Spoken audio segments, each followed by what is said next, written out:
Hola, mi nombre es Javier Yuc y en este objeto de aprendizaje vamos a estudiar una breve introducción a la utilización de texturas en los mundos VRML.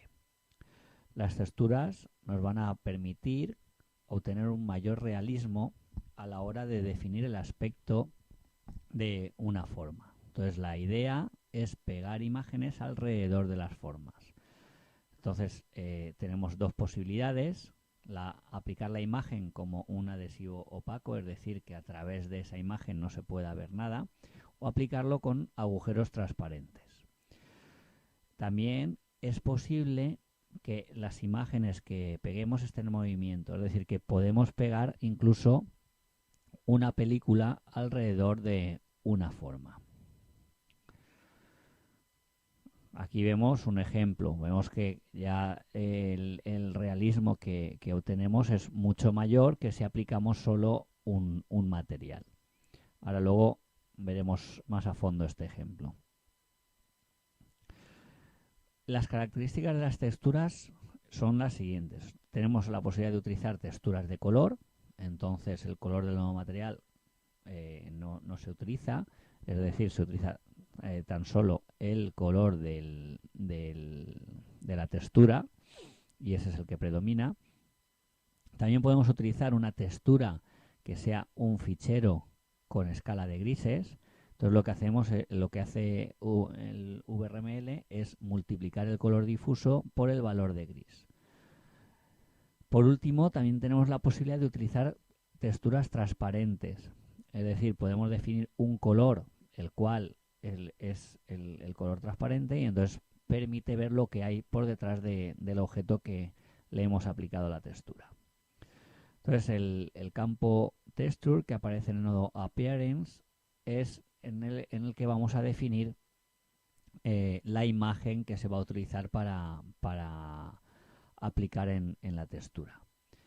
Tenemos tres posibles nodos de textura, que son el Image Texture, Movie Texture o Pixel Texture. Vamos a ver ahora un ejemplo. Vamos a suponer que queremos aplicar texturas a una lata.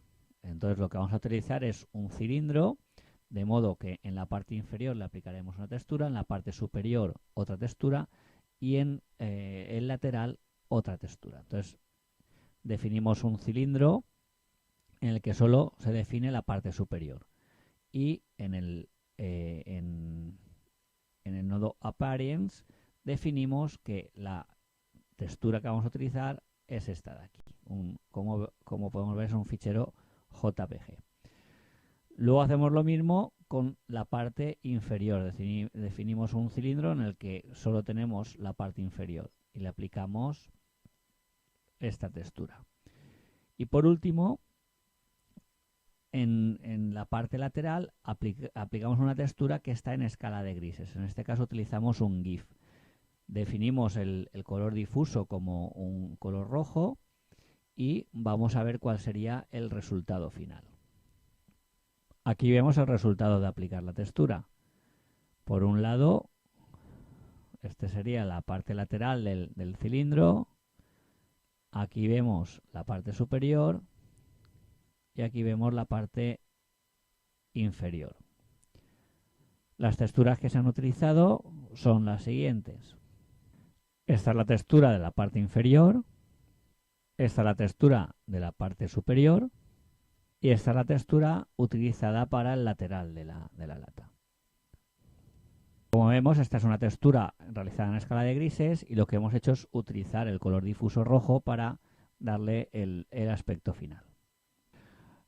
La sintaxis del nodo Image Texture es el siguiente. Definimos la URL, donde definimos el fichero de imagen que vamos a utilizar como textura. Este fichero puede ser local o también puede ser un fichero de la red.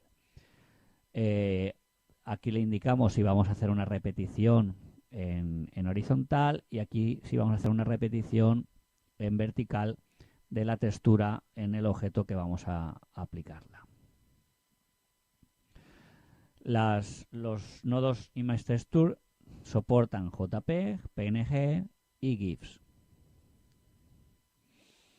En el caso de que utilicemos una película, queramos utilizar una película para texturar, entonces el nodo que se utiliza es Movie Texture.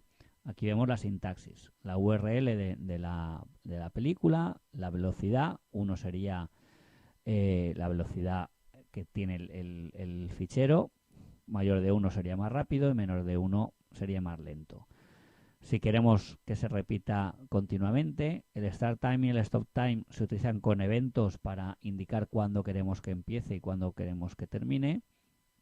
Y luego estos dos campos que tienen el mismo significado que en Image Texture. Vamos a ver un ejemplo.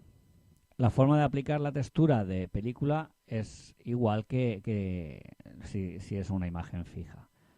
Lo utilizamos dentro del nodo Appearance, en el campo Texture, pero en este caso utilizamos el nodo Movie Texture. Ponemos la URL, ahí donde indicamos el fichero, y luego indicamos la velocidad y si queremos que se repita continuamente. Vamos a ver el ejemplo funcionando. Aquí tenemos el ejemplo funcionando. Podemos ver que es un polígono al cual se le ha aplicado la textura de una imagen en movimiento. Y podemos navegar sobre el mundo sin ningún problema. Da igual que la imagen sea fija, que la imagen esté en movimiento.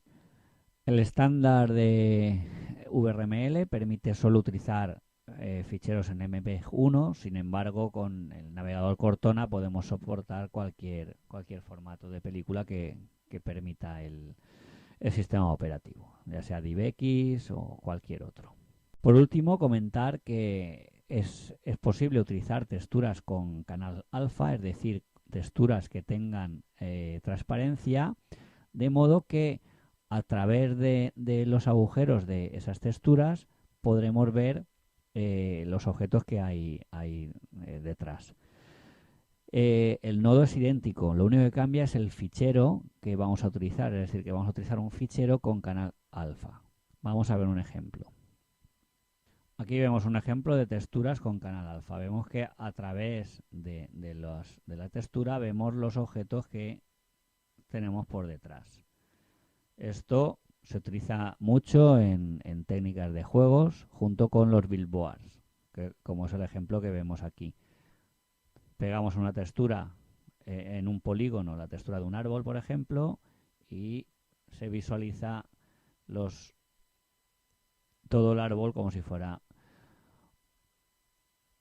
un objeto mucho más complejo. Sin embargo, podemos ver que son tan solo un polígono para cada árbol. Y esto es todo lo que queríamos comentar en este objeto de aprendizaje en el que hemos hecho una introducción al uso de texturas en los mundos VRML.